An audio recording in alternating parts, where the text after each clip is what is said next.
Welcome back to another Time Travel Tuesday on 11/11.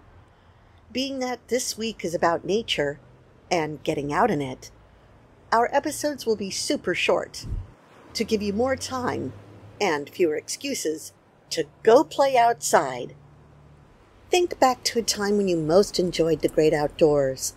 Was it while camping with your family, going to the beach with friends, hiking in serenity through a rainforest? What about the experience made it so meaningful to you? What was the weather like? What physical sensations did you feel, such as wind, rain, sun? How did the environment smell? What was the best part of the experience? And how did it all make you feel? Your tiny task for today is to do something to replicate that feeling and experience.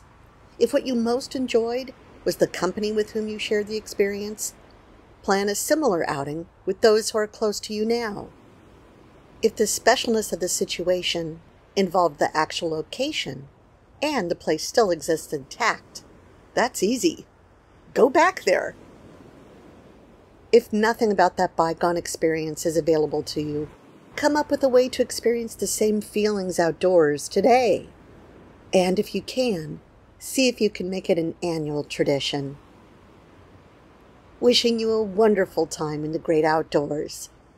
Chéri, stay home, everyone. Tuta.